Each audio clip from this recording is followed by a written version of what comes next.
Hello everybody, I'm Tom and you are watching me play Warframe. Today we're going to go over my build for the Nikana Prime. Thank you for highlighting that so nicely in arrows. So first things first, let's go over the actual build. Ignore this Lato in my secondary slot. We have Decisive Judgment is the stance that I decided to use. I like Decisive Judgment a lot, particularly because it doesn't throw you forward on your heavy attack particularly far. That's the main reason I use it. But we have Condition Overload, which is 120% melee damage per status chance, per status type affecting the enemy, I should say. We have North Wind and Prime Fever Strike, which gives us viral damage. We have Prime Reach for extra range. Mine isn't actually maxed out, but, you know, I'll get to it someday. We have Jagged Edge for additional slash damage. It's worth noting that additional slash damage is generally not good on weapons, but with the Nikana Prime, it has such low puncture and impact compared to slash that it's actually worth it to put on slash damage as opposed to another elemental. We have Drifting Contact, which adds combo duration and status chance. Sacrificial Steel for a bunch of critical chance. Also, you get double that on heavy attacks. And extra damage to Sentience, but honestly it's the critical damage that's there for. And Amalgam Organ Shatter. Now, you could argue that regular Organ Shatter is better here. Regular Organ Shatter gives you 90% critical damage, whereas Amalgam Organ Shatter gives you 85% critical damage, but you also get 60% heavy attack wind-up speed. So your heavy attacks are a lot faster to come out, and I find pretty much always, if you're putting in Organ Shatter, Amalgam Organ Shatter is probably better. Unless you're using something that have already insanely fast heavy attacks. So in general now, I think in pretty much all melee weapons, Amalgam Organ Shatter is better if you're planning on putting a crit damage multiplier in there.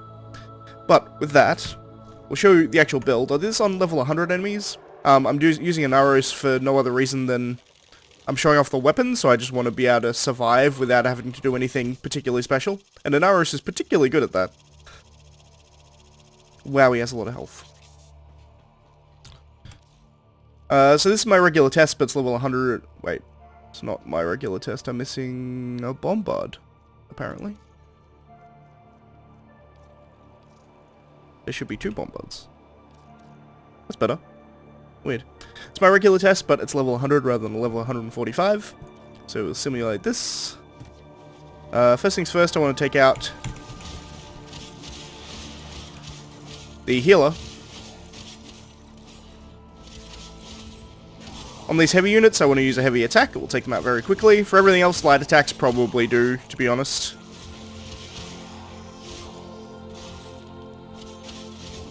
Heavy Gunners, I don't have particularly effective damage types on them, but even still, you get a slash proc, they die. And then for all the lighter enemies, you can see here our combo multipliers at times 10, so I'm doing a lot of damage. And I think that's everything dead already? Things die hella fast. There's something else, I heard it yelling. Hello.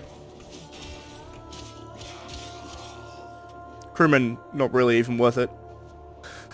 So yeah. That's the Nikana Prime. It's been a very long time since I have used the Nikana, like 2 years maybe? Year and a half, 2 years, where I used to use it all the time, and then it sort of dropped off and just didn't work amazingly well, but with this melee rework, Nikana Prime is really good again, and I really like it because it's one of my favorite weapons. And now I can actually use it, because not only is it one of my favorite weapons, it's now one of the better melee weapons as far as I can tell. It has a really good balance of attack speed, crit, and status. And it seems like with these new melee changes, and I could be wrong here, let me know if you disagree, but it seems to me that most of these weapons now, if you want a good melee weapon, you want a good mix of status and crit. It just scales a bit higher. You can see here we've got an 84 crit and a about 40% status chance. It's also worth noting I could put another former in here to get this North Wind up to max. I just haven't done it because, honestly, it doesn't really need it. But, you know, if I wanted to, that would be slightly more damage even. Just add the viral damage up a bit higher. But, that's it for the Nikana Prime. I hope you enjoyed the video. If you liked the video, please leave a like. If you're not subscribed already, please consider subscribing. As always, thanks for watching, and I shall see you next time. Bye, guys.